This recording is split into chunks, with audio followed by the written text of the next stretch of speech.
자, 우리 한번 따라해 봅시다. 모욕을 당하신 예수님. 예, 우리 이 제목으로 우리가 하나님 말씀을 듣기 원합니다. 지난주에 큰일이 있었죠. 우리 한국의 대통령이 북한을 이렇게 방문을 했습니다. 그래서 저는 우연히 얼떨결에 유튜브로 생방송을 하고 있더라고요. 그래서 제가 그 아주 결정적인 장면, 비행기에서 내리는 장면을 보게 됐습니다.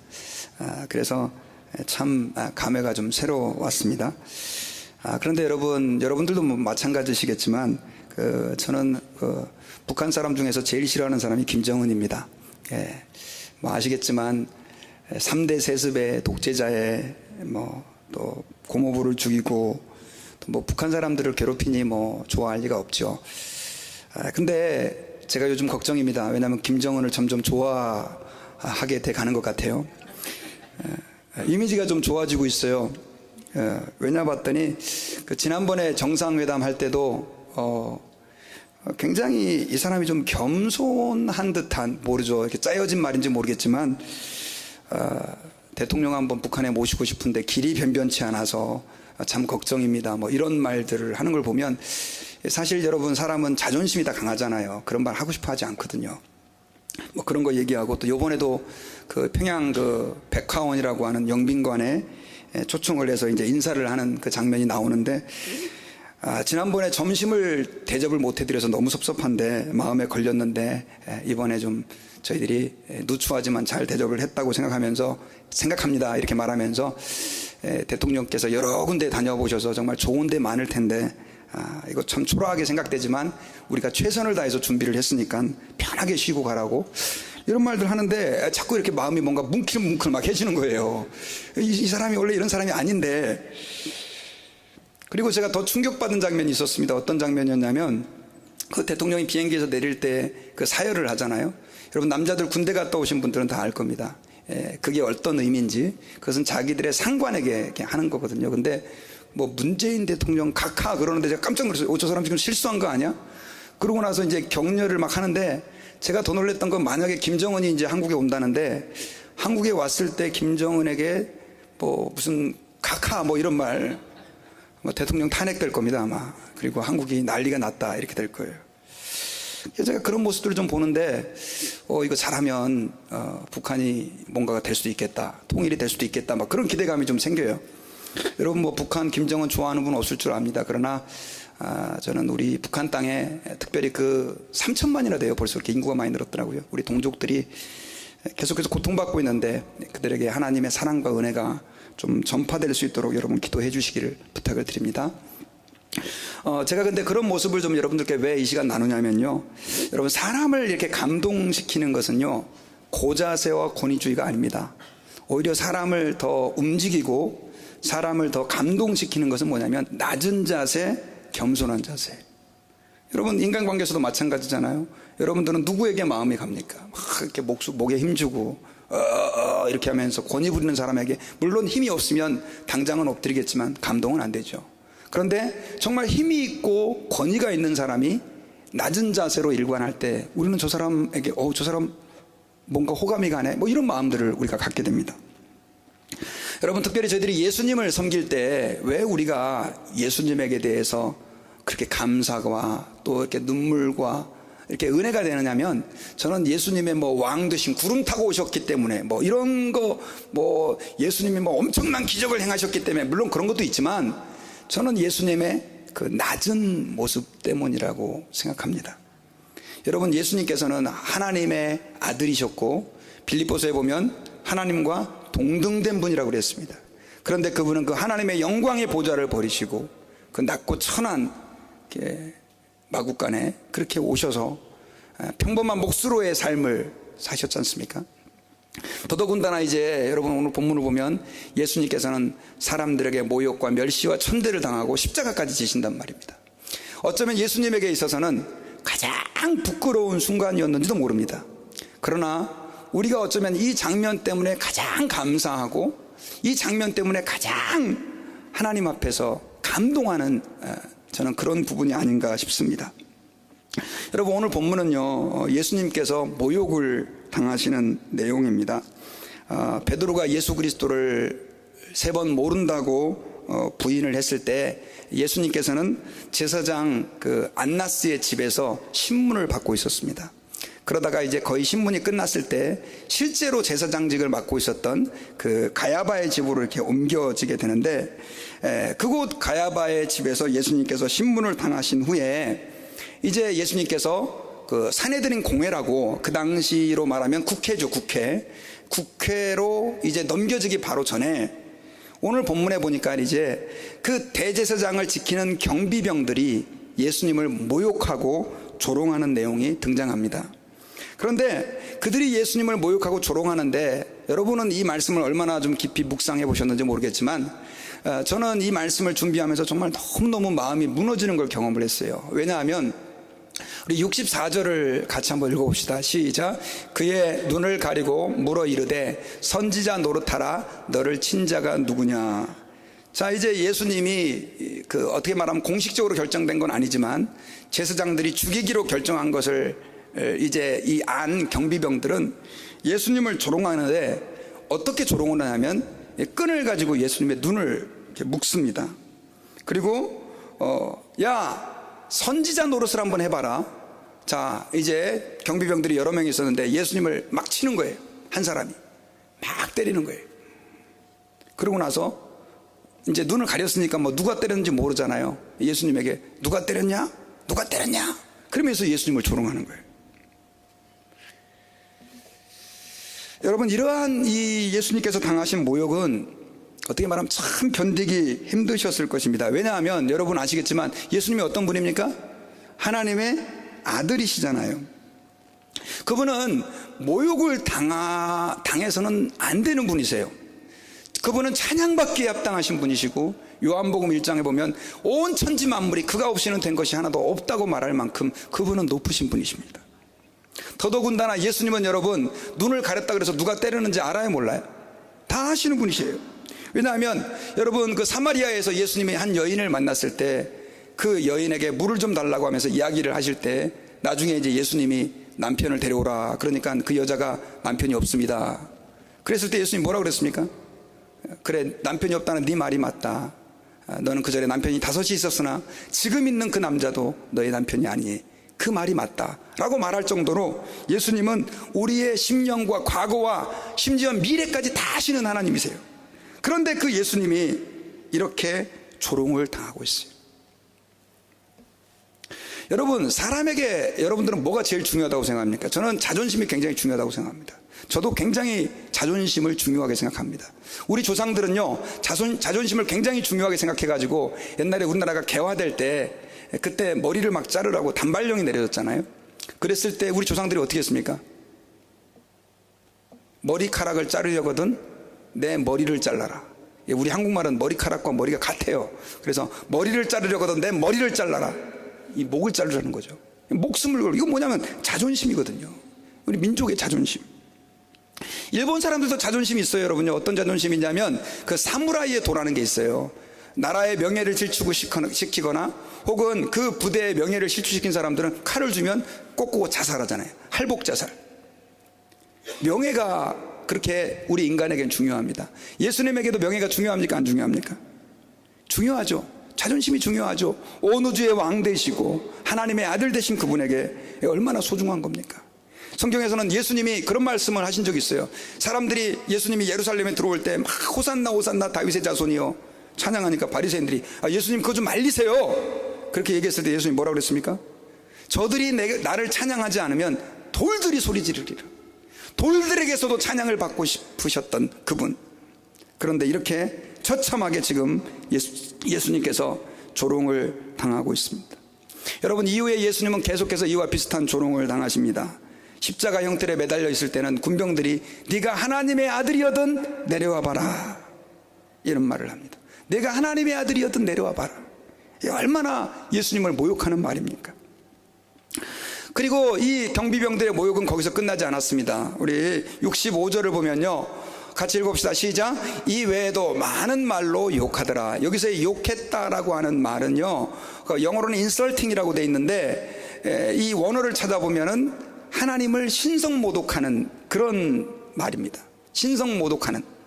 그러니까 예수님을 갖다 완전히 모욕을 안겨다 말로 막 그렇게, 성경에 어떤 말이 나와 있는지 제가 볼 때는 이 저자가 차마 기록할 수 없었던 것 같습니다. 예수님을 그렇게 모욕을 다 한 것입니다. 그런데 여러분, 예수님께서는 어떻게 반응하셨습니까? 예수님께서는 잠잠하셨습니다. 어쩌면 콧바람 한 번으로도 그들을 다 죄로 만드실 수 있는 분이셨습니다. 그들을 그 자리에서 흔적도 없이 없애버릴 수 있는 분이 예수님이셨습니다. 그런데도 불구하고 예수님은 잠잠히 그들의 모든 모욕을 다 당하셨던 것을 우리가 알 수 있습니다. 여러분, 왜입니까? 이사야서에 보면 예수님께서 그렇게 모욕을 당한 것은 바로 우리의 죄와 허물 때문이라고 얘기하고 있어요. 우리가 당해야 될 모욕, 어쩌면 죄인으로서 하나님 아버지 앞에 그렇게 또 많은 사람들 앞에서 모욕과 멸시를 우리가 당해야 하는데, 그리고 영원한 지옥의 심판의 형벌을 우리가 받아야 되는데, 그걸 누가 대신 받으셨다고요? 예수님이 대신 지금 받고 계시는 것이죠. 이어서 여러분, 예수님은 공회로 끌려가십니다. 끌려간 시간은, 정확한 시간은 알 수 없지만 새벽 3시부터 한 6시 사이 정도로 여겨집니다. 그런데 이렇게 예수님께서 공회로 끌려가신 것은요, 두 가지의 큰 불법입니다. 왜냐하면 원래 그 유대인들의 법에 의하면 그 사람의 생명을 다루는 중요한 사건은 밤에 신문하는 것이 불법입니다. 원래 밤에 사람의 생명을 다루는 것은 밤에 신문을 하면 안 돼요. 그리고 어떤 선고든지 당일날 결정하면 안 되는데, 지금 이 유대인들의 그 산헤드린 공회는 두 가지 불법을 저지르죠. 그래서 예수님을 결국 어떻게 합니까? 산헤드린 공회로 이제 넘겨져서 그 공회에서 재판을 받는데, 여러분, 그 마태복음을 보면 예수님에게 그 거짓 증인들이 이렇게 불려져 옵니다. 거짓 증인들이 불려져 와가지고 예수님 저자가 성전을 무너뜨리면 3일 만에 짓는다 그랬습니다. 이런 거짓 증인들도 다 준비해놔가지고요, 그렇게 막 예수님을 조롱하고, 그 다음 또 네가 그리스도냐 이런 질문을 하는데 예수님께서는 뭐라고 얘기합니까? 네, 네가 말했다 이렇게 얘기하죠. 네가 말했다. 그러면서 여러분, 예수님께서는 오늘 공회에서 그 신문을 받으시는 과정에 더 놀라운 사실을 그들에게 이야기합니다. 그게 바로 뭐냐면, 자, 64절인데요 같이 한번 읽어봅시다. 시작. 예수께서 이르시되 내가 말하였느니라. 그러나 내가 너희에게 이르노니 이후에 인자가 권능의 우편에 앉아있는 것과 하늘 구름을 타고 오는 것을 너희가 보리라 하시니. 예수님이 그렇게 신문 받으시는 그 과정 중에서, 그렇게 모욕 받으시는 그 과정 중에서도 예수님은 자신이 그리스도이심을 알리고, 심지어 자기가 구름을 타고 다시 재림할, 그래서 하나님의 아들이라고 하는 그 사실조차도 예수님께서는 당당하게 밝힙니다. 그러니까 나중에 그 사람들이 예수님의 그 말을 여러분 믿기는커녕 오히려 더 조롱을 하죠. 그러면서 뭐라고 얘기를 하냐면요, 여러분, 우리 70절을 같이 한번 읽어봅시다. 시작. 다 이르되 그러면 내가 하나님의 아들이냐? 대답하시되 너희들이 내가 그라고 말하고 있는지라. 여기서 예수님은 굉장히 중요한 두 가지를 그들에게 말해줘요. 하나는 내가 그리스도라고 하는 것과, 그 다음에 다시 재림할 하나님의 우편에 앉게 될 것과, 그 다음에 하나님의 아들이라고 하는 사실을 명백하게 이야기를 해요. 그런데 여러분, 그 공회원들의 반응은 어떻습니까? 거기서 그들이 믿을 리가 없죠. 그들은 이렇게 말합니다. 그들이 이르되 어찌 더 증거를 요구하리요? 우리가 친히 그 입에서 들었노라 하더라. 이러면서 이제 예수님을 결국 사형죄로, 사형에 해당한다라고 하는 그 죄를 결정짓고 빌라도에게 보내게 되는 내용이 기록이 되어 있다라고 하는 것입니다.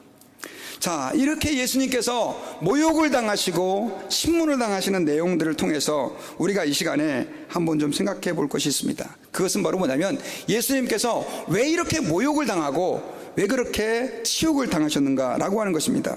우리 아까 말씀드렸지만 이사야서 53장 7절에서는요 우리에게 그 사실을 분명하게 예언해 주셨어요. 그가 곤욕을 당하여 괴로움을 당할 때도 그의 입을 열지 아니하였으며 마치 도수장으로 끌려가는 어린 양과 털 깎는 자 앞에서 잠잠한 양같이 그의 입을 열지 아니하였도다. 예수님의 모습이죠. 그리고 나서 8절에서는 같이 한번 읽어봅시다. 시작. 그는 곤욕과 신문을 당하고 끌려갔으나 그 세대 중에 누가 생각하기를 그가 살아있는 자들의 땅에서 끊어지면 마땅히 형벌받을 내 백성의 허물 때문이라 하였으리요. 여러분, 예수님께서 그렇게 고통을 당하신 것은 뭐라고 얘기하고 있습니까? 허물, 우리의 허물. 여기서 이 허물이라고 하는 것은요, 하나님에 대한 반역을 얘기하는 거예요. 하나님 앞에 우리가 반역했기 때문에 예수님께서 그렇게 우리가 담당해야 될 모든 죄와 허물들을 대신 담당하시고 고통 속에서 모욕과 멸시를 지금 당하고 있는 것을 우리가 기억을 해야 됩니다. 여러분, 제가 이 말씀을 묵상하는데 갑자기 오래전에 제가 봤던 영상이 하나 생각이 났어요. 그게 어떤 내용이냐면, 한쪽 눈의 어머니라고 하는, 혹시 여러분들도 좀 보셨는지 모르겠습니다. 이 영상은 2003년도에 사실은 가장 네티즌들이 추천했던 감동적인 이야기로 꼽혔던 이야기입니다. 상당히 오래전 얘기인데, 제가 이제 영상을 보여드리는 것보다는 그 영상의 이야기를 여러분들께 좀 한번 해드리기를 원해요. 그 내용은 한 젊은이의 고백으로부터 시작이 됩니다. 이 젊은이는 어머니가 한 사람이 있었는데, 이 어머니는 한쪽 눈밖에 보지를 못합니다.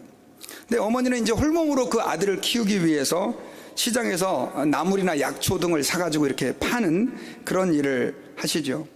그런데 이 아이는 그런 어머니가 너무너무 창피하고 부끄러운 거예요. 나중에 이 어머니가 학교에 운동회가 있어가지고 그 학교를 이렇게 찾아오게 됐는데, 그 어머니의 모습이 너무 창피해가지고 이 녀석은 운동회를 안 하고 그냥 도망 나와버려요. 그리고 이제 그 다음날 학교를 갔는데 친구들이, 그 당시 뭐 그런 말 함부로 했잖아, 애들이. 야, 너네 어머니 왜 병신이야 막 이러면서 막 조롱을 하는데 너무너무 싫은 거예요. 그래가지고 나중에 이제 집에 와가지고 엄마한테 막 짜증을 냅니다. 뭐라고 짜증을 내냐면, 엄마는 왜 눈이 없어?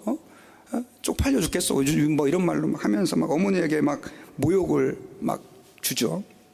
근데 엄마는 그냥 울기만 하는 거예요. 무슨 얘기도 안 하고. 근데 나중에 이제 이 아이는 그런 어떤 그 열등감 속에서 한 가지 다짐을 합니다. 나는 절대 가난하게 안 살아야지. 나는 꼭 성공해야지. 그래가지고 공부를 엄청나게 열심히 해가지고 서울에서 가장 유명한 명문대학교에 이제 합격을 합니다. 근데 이제 그때 이제 어머님을 떠났기 때문에 이 아이는 이제 어머니와 좀 분리된 삶을 살았는데, 나중에 거기서 좋은 또 가문의 아가씨를 만난 거예요. 그런데 그 아가씨한테 자기 어머니를 얘기해 줄 수가 없는 거예요. 그래서 그 아가씨하고 거의 결혼 약속까지 이제 해 나갈 때 뭐라고 얘기를 하냐면, 우리 엄마는 죽었다, 우리 아빠도 죽었다, 난 고아다, 이렇게 얘기를 한 거예요. 그래가지고 이제 결국 그 아가씨하고 결혼까지 같이 하게 됩니다. 그리고 이제 어머니는 점점 그의 기억 속에서 사라지게 되죠. 그런데 어느 날이었습니다. 나중에 이제 아기까지, 예쁜 딸까지 낳았는데, 그런데 어느 날 갑자기 그 집에 청천벽력 같은 일이 일어나죠. 누가 초인종을 두들겨요. 나가보니까 자기 엄마인 거예요.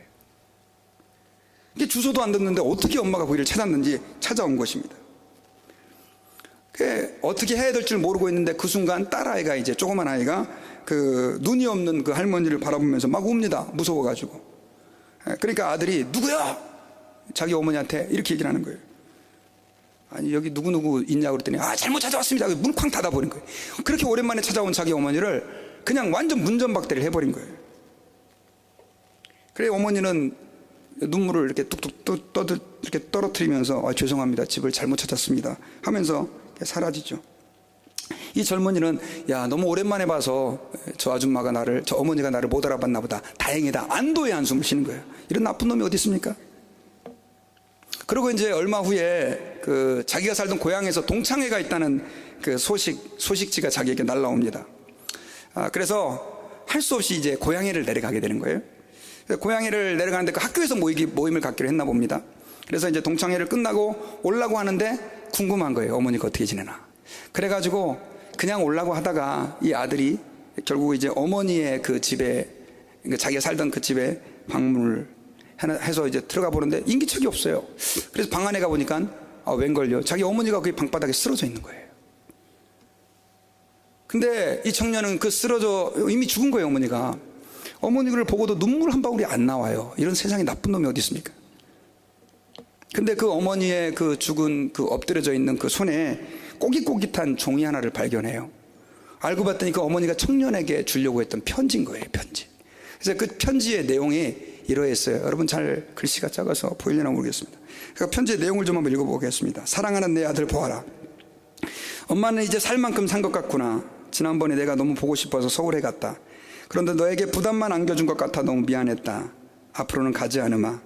동창회 때문에 내가 올지도 모른다는 소식을 듣고 너를 보려고 학교에 가려고 했으나 네가 놀림받을까 봐 거기에도 가지 않기로 했다. 아들이 그동안 한쪽 눈이 없어 엄마 때문에 힘들어한 건 안다. 그동안 내가 충격받을까 봐 말해주지 않았는데 이제 말해줄 때가 된 것 같다. 내가 아주 어렸을 적에 너는 사고로 한쪽 눈을 잃게 되었단다.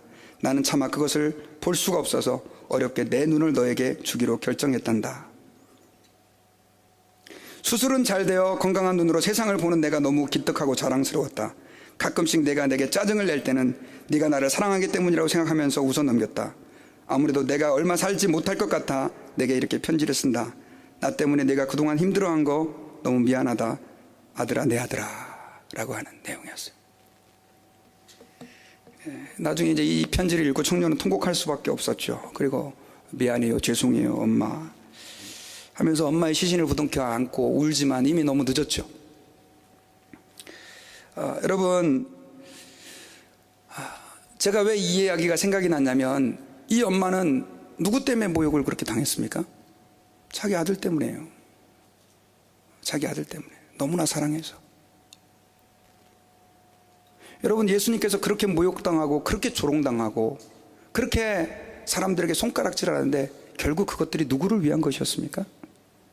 우리를 위한 하나님의 사랑이었던 거예요. 우리는 너무 종교적이 됐어요. 우리는 너무 예수님이 고난받으신 것이 연례 행사가 돼버린 거예요. 주님이 나 때문에 모욕당하고 저 높으신 하나님께서 나 때문에 고난당하시고 저렇게 수모를 당하셨다는 생각들을 별로 안 해요. 여러분, 저희들은 하나님 아버지 앞에서 모욕당하시는 그 예수님을 묵상하면서 그 예수님의 모욕당하심이 누구를 위한 것이었는지 다시 한번 좀 묵상하는 저희들이 되기를 주의 이름으로 축원합니다. 그리고 그 모욕당하심이 정말 우리를 위한 것이었다고 한다면 이제는 우리는 어떻게 살아야 되느냐? 그 주님을 더 이상 모욕당하게 해서는 안 돼요. 믿습니까? 오히려 그 주님이 영광 받으시고 그 주님의 찬송 받으시도록 우리의 삶을 드려야 되는 거예요. 여러분, 요즘 전 조금 너무너무 마음이 아파요. 왜 그러냐면 사람들이 기독교를 뭐라고 부르는 줄 아십니까? 개독교라고 그러죠. 그렇죠? 많이 들어보셨죠? 여러분, 기독이라는 뜻이 무슨 뜻인지 아십니까? 기독이라는 뜻은 그리스도라는 말의 중국말입니다. 그리스도교, 이게 기독교입니다. 근데 사람들은 그 기독교를 개독교라고 합니다. 이 말은 무슨 의미입니까, 여러분? 예수님은 지금 또다시 세상 사람들에 의해 모욕을 당하고 있습니다. 근데 그렇게 세상 사람들에게 모욕당하시는 것이 누구 때문이냐는 거예요, 여러분. 누구 때문에 예수님 지금 그런 개독교라는 소리를 들으시죠? 우리 예수 믿는 사람 때문이에요. 예수 믿는 사람 때문에. 우리 예수 믿는 사람 때문에 존귀하신 주님의 이름이 그렇게 모욕을 당하고 또 있어요. 여러분, 그 그리스도인이라고 하는 말, 우리 영어로 크리스찬이라고 그러는데요, 그리스도인이라고 하는 말은 우리 예수 믿는 사람이 지은 말이 아니에요. 누가 지었냐면 그 그리스도인이라고 하는 말은 안 믿는 사람이 지어준 이름이에요. 왜냐니까 안디옥 교회가 이방 지역에 세워졌어요. 교회에 세워졌는데 그 안디옥 지역에 있는 사람들이 뭐 하나님을 믿고 예수님을 믿는다는 사람들이 있는데 보니까 이 사람들이 다르거든요. 뭔가 달라요. 그래가지고 나중에 보니까 그 사람이 뭐 그리스도를 믿는다는 거예요. 우리하고 삶의 방식도 다르고 삶의 목적도 다르고 사람을 대하는 태도도 틀린 거예요. 우리는 누군가 나에게 상처를 주면 더블로 갚아주고 돈을 위해 살고 쾌락을 위해 사는데 그 사람들은 그리스도를 위해 산다는 거예요. 그래가지고 사람들이 한두 명씩 예수 믿는 사람에게 별명을 붙여준 거예요. 그 별명이 뭐냐? 그리스도인이었어요. 그리스도인.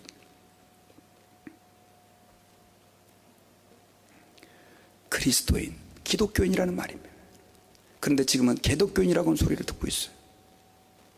우리는 하나님 아버지 앞에서 저희들을 좀 돌아봐야 돼요. 나는 정말 그리스도인답게 살아가고 있습니까, 여러분? 제가 할 말이 없어요. 요즘은 여러분 세상 사람들이 목사를 뭐라고 부릅니까?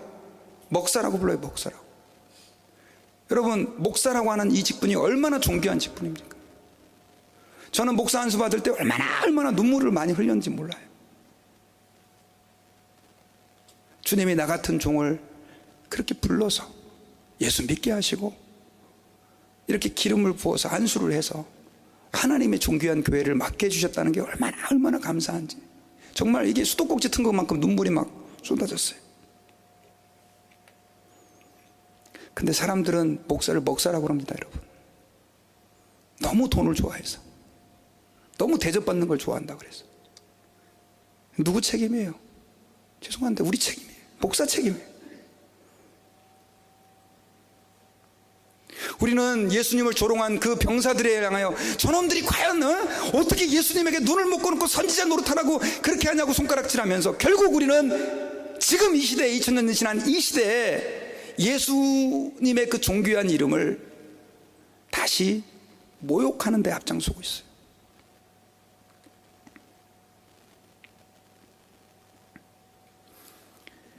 여러분, 세상 사람들이 요즘 뭐라 그러는지 아십니까? 요즘 저는 여러분 기사를 읽으면 꼭 댓글을 읽어요. 댓글을 꼭 읽습니다. 어떻게 사람들이 생각하는가. 근데 무슨 과학 기사예요. 저는 과학에 대해 관심이 많아요. 뭐 창조론, 진화론.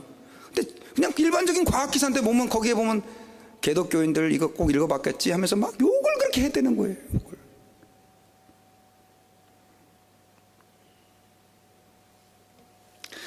저는 저와 여러분들이 오늘 이 시간을 이유로 주님의 이름에 모욕을 주는 그런 성도가 아니라 주님의 이름이 찬송받게 해주는 그런 성도가 되기를 주의 이름으로 축원합니다.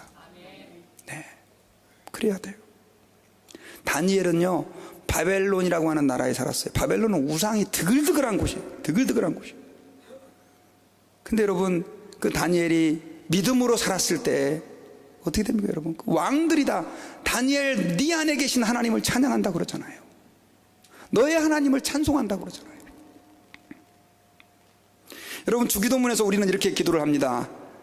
하늘에 계신 우리 아버지여, 이름을 거룩히 여김 받으시오며.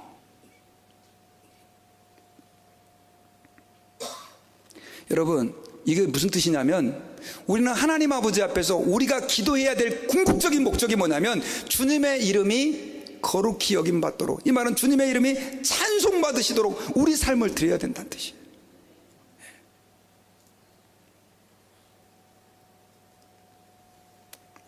자, 그런데 여러분, 왜 이게 어렵냐? 왜 이게 어렵냐? 이것은 우리 안에 있는 악한 성품 때문에 그래요. 우리 안에 있는 악한 성품, 우리 인간에 있는 이 죄성 때문에 그래요. 예수님을 믿으면 주님이 우리의 모든 죄를 다 용서해 주시고 하나님의 자녀로 회복시켜 주시는 줄 저는 믿습니다. 그런데 우리가 이 육체 속에 살다 보니까 아직도 이 악한 육신의 습관이 때로는 나도 모르게 우리를 지배하는 거예요. 제가 지난주에 몰입 2시간의 힘이라고 하는 책을 읽었어요. 저도 참 시간 관리하는 게 어려워가지고 이 책에 대한 서평을 봤더니 굉장히 괜찮더라고요. 그래서 요즘은 얼마나 편합니까, 여러분? 핸드폰에서 그냥 마음만 먹으면 책 살 수 있잖아요. 그래서 그냥 이거 사야 되겠다 해서 이제 이북을 사서 지금 이제 한 반 정도 읽었는데 거기서 굉장히 제게 이렇게 좀 마음에 와닿던 내용이 있었어요. 그게 뭐냐면, 여러분, 인간은요, 시간 관리에 대한 책인데, 이 인간은 자기도 모르는 사이에 자기가 하던 패턴대로 그냥 하는 습관들이 있대요. 그런 습성들이 있대요. 그래서 그 습성들에 대해서 브레이크를 잡아주지 않으면 우리 인간은 계속 간다는 거예요. 예를 들면, 자, 우리 젊은이들 게임이 나쁜 거 알죠? 그죠? 게임이 나쁜 거 알아요. 그리고 적당히 하는 건 괜찮다고 저는 생각을 해요. 근데 그게 적당히가 됩니까? 하다 보면 그냥 밤새죠. 노름장, 잠깐 가서 한 $1만 한번 하지. 갔다가 있는 재산 다 털어갖고 놓고 오죠. 이게 뭐냐면 우리 인간에게 있는 이 관성의 법칙 같은 거죠. 죄성이에요. 뭐 한 가지 했다 그러면 그냥 계속 간다는 거예요. 우리 인간은 그걸 편안하게 생각한대요. 여러분, 왜 우리가 세상에서 변화가 되기가 힘드냐면, 내가 세상에서 살던 그 패턴대로 우리 인간은 살기를 그냥 편안하게 생각하는 거예요. 그러다 보니까 하나님을 영화롭게 하고 하나님을 기쁘시게 해야 된다라고 하는 이 부담감 자체를 못 가지는 거예요. 가져봤자 그게 내 삶에 영향을 못 끼치는 거예요. 그러니 여러분, 예수님이 우리를 통해서 세상에서 영광 받으실 수 있겠습니까? 없죠. 그러면 어떻게 되느냐? 그 책에서는요, 저는 이게 이 신앙서적이 아닌데도 굉장히 은혜를 받은 게 뭐냐면, 모든 일을 하다가 반드시 뭔가 방해하는 요소가 생기면 5분을 쉬래요. 5분을 쉬면서 내가 지금 앞으로 해야 될 일이 무엇인가라고 하는 걸 생각을 하래요. 그래서 하루에 10번만 쉬면 5분씩 쉬면 몇 분이에요? 50분인데 그 사람은 50분을 투자함으로 인해서 엄청나게 그 시간 관리를 잘 할 수 있게 된다는 거예요. 좀 책이 괜찮죠, 여러분? 근데 제가 거기서 뭘 느꼈는 줄 아십니까, 여러분? 아, 이거구나, 이거. 그 5분이 뭐예요? 기도하는 시간이 돼야 된다는 거예요. 여러분, 여러분들의 삶 속에서 정말 단 몇 분을 기도하십니까? 어떤 분은 새벽 기도를 나와서 열심히 해요. 근데 새벽 기도에 나와서 1시간 기도하고 나서 그냥 세상대로 그대로 살아가요. 똑같이 아침에 부부싸움 막 했어가면서 막 그냥 사람들하고 시비 거리고 막 씩씩거려가면서 그러다 잘 때 아유 주님 잘못했습니다 하고 잠들고.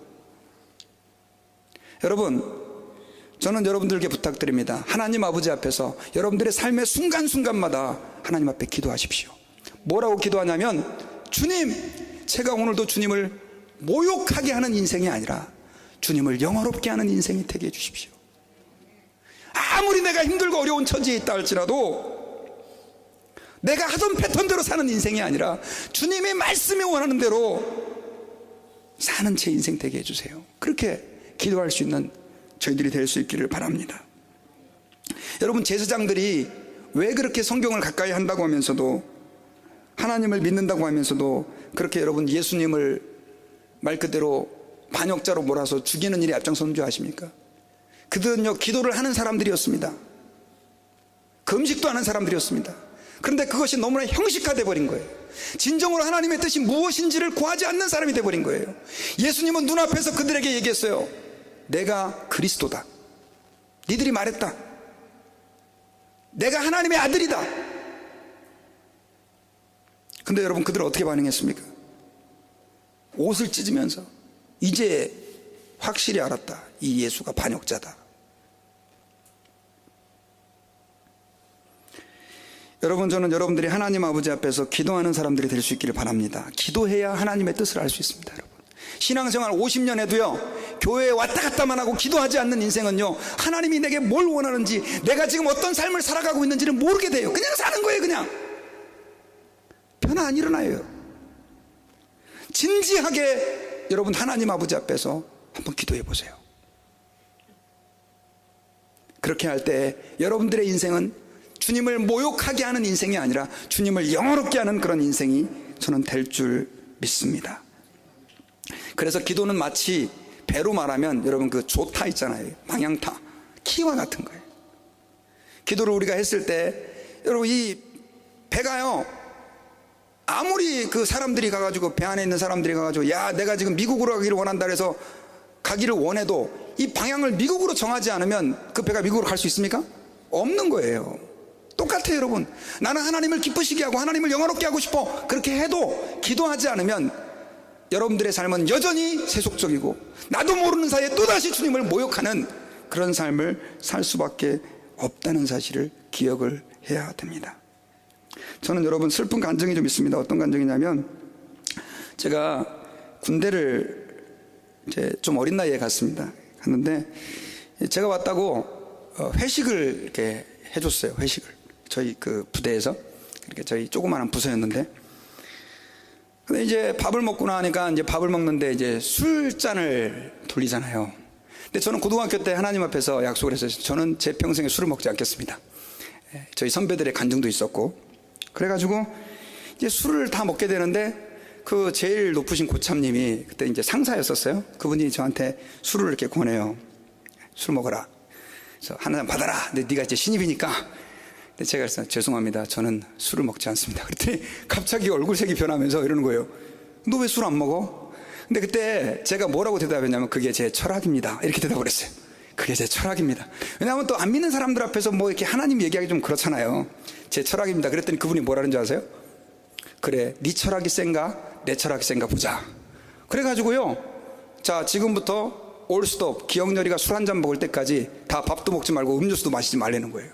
제일 고참이 다 가만히 있어요. 이렇게 여러분, 제가 어떻게 해야 될까요? 너무 어려워요? 한 잔 먹어야죠. 그래가지고 제가 먹었어요, 그때 한 잔을. 그래서 제가 그때 최초로 술을 먹었어요. 그러고 나서 제가 얼마나 회개했는지 몰라요, 여러분. 하나님, 제가 하나님을 믿는다고 하면서도 그분들 앞에서 내가 하나님 때문에 안 먹는다는 얘기를 못하고 쪽팔리게 내 철학이라고 얘기를 했다가 이렇게 내가 실패했습니다.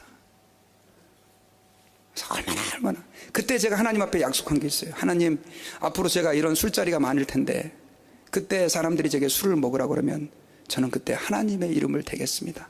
저는 하나님하고 술 안 먹기로 약속했습니다 라고 얘기를 한다고 그 얘기를 제가 한 거예요.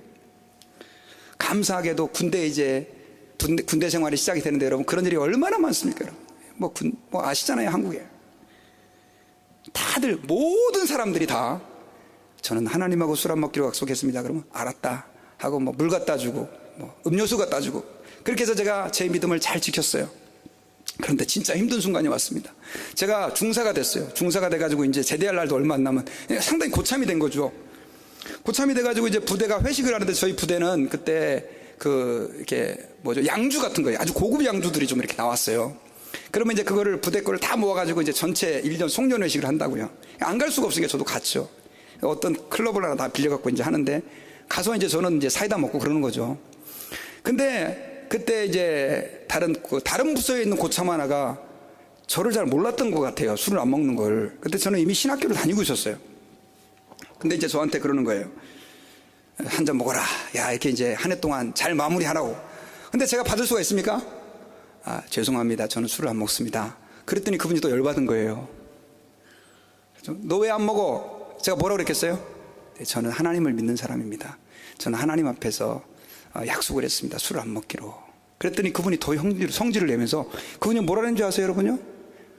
야, 이 XX야. 나 집사야. 안 처먹어? 안 그러면 너 부어. 그러면서 제 앞에다 잔을 갖다 딱 대는 거예요. 제가 어떻게 했겠습니까, 여러분요? 부으십시오. 그랬어요. 부으십시오. 제가 온몸으로 먹겠습니다.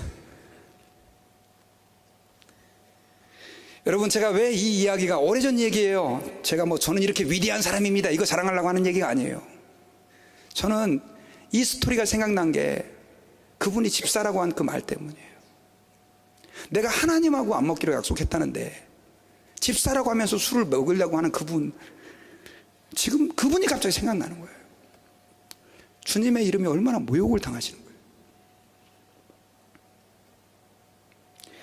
여러분, 주님께 영광 돌리는 삶 결코 만만치 않은 삶입니다. 하나님 앞에 거룩하게 순전하게 살아간다는 거 쉽지 않은 삶입니다. 그러나 여러분, 하나님 앞에서 그 길을 걸어가십시오. 왜냐하면 주님께서 우리를 구원하시기 위해서, 우리 같은 아무것도 아닌 존재를 위해서 십자가 아래 죽으시고 그 전에 온갖 멸시와 천대와 모욕을 다 당하셨기 때문에 그래요. 그리고 우리가 그렇게 살아가는 것이, 하나님 앞에 거룩하고 순전하게 살아가는 것이 세상과 타협하지 않고 주님이 기뻐하시는, 주님의 영광을 구하면서 걸어가는 길이 하나님이 좋아하시는 길이라는 거예요. 그리고 그 길을 걸어갈 때 망하지 않아요, 여러분요. 주님이 여러분들 축복해 주셔요. 여러분, 지난주 주일날 달라스에 엄청 큰일이 있었습니다.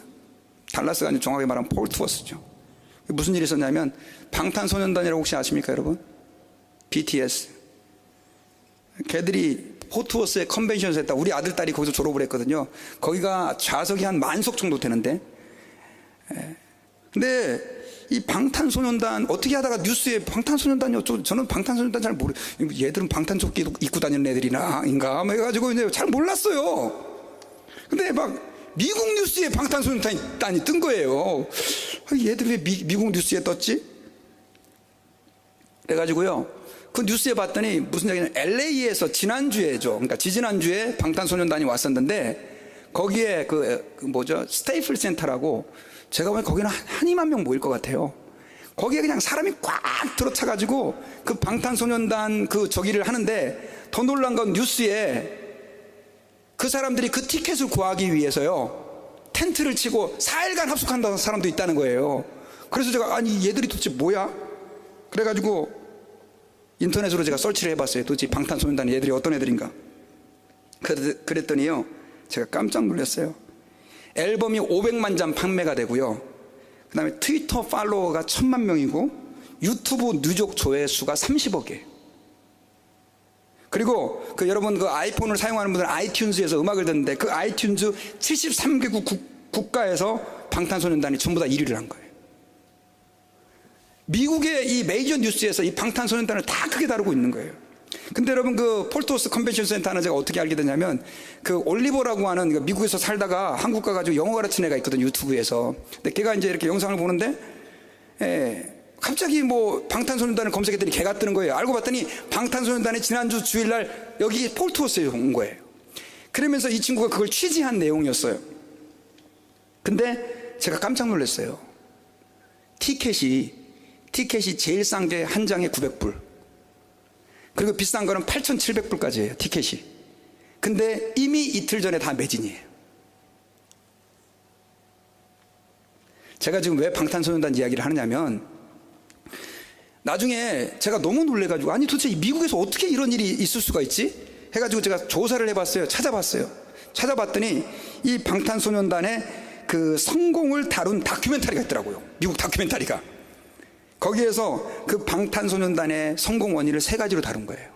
그 첫째가 뭐였냐니까, 미국 사람들은 다 영어 노래에 익숙해 있는데 이 K-팝이죠, K-팝은 노래를 한글로 불러요, 영어로 불러요? 한글로 부르는 거예요. 제가 그 영상 보면서 깜짝 놀란 게 미국 애들이 다 한국말 따라해요. 야, 제가 진짜 놀랐어요.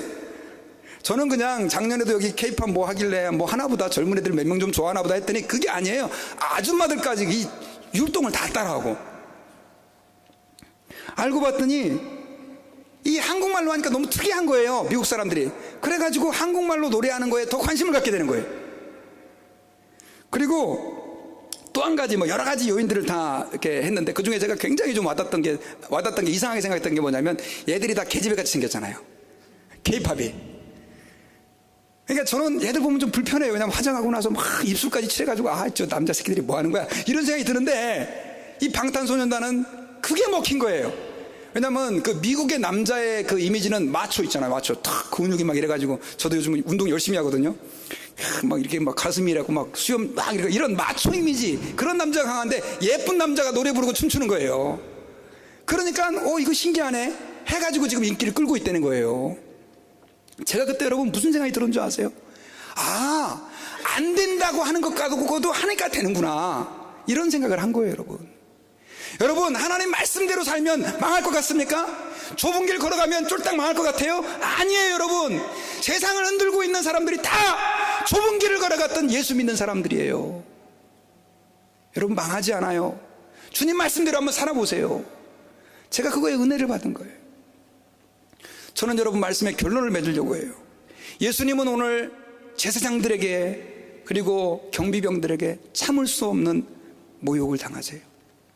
근데 그분은 능력이 있음에도 불구하고 그 모든 모욕을 참으셨어요. 왜입니까? 저와 여러분들을 구원하시기 위한 그 구원의 십자가의 길을 가기 위해서였어요. 우리를 사랑하셨기 때문이에요.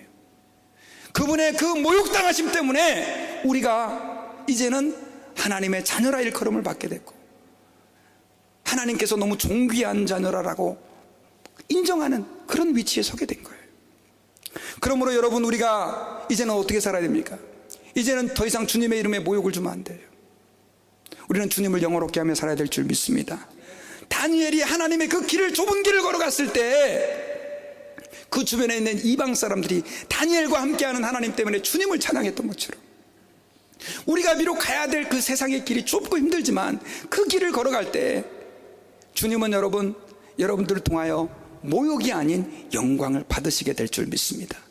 우리는 그 주님을 찬양하고 우리의 삶을 통해서 영광 받을 그 주님을 노래하기를 원합니다. 같이 기도하겠습니다. 하나님 아버지, 감사합니다. 오늘 말씀을 통해서 우리가 하나님 아버지 앞에서 어떠한 삶을 살아야 될지를 다시 한번 돌아보게 하심을 감사합니다. 우리를 사랑하셔서 우리 때문에 모욕당하신 그 주님을 묵상하면서 우리가 이제는 어떻게 주님께 영광을 돌리는 삶을 살아야 하는지를 알게 하신 것을 감사합니다. 주여, 저희들의 삶을 통해서 영광을 받으시기를 원합니다. 우리의 입술을 통해서 주님 찬송을 받으시기를 원합니다. 경배를 받으시기를 원합니다.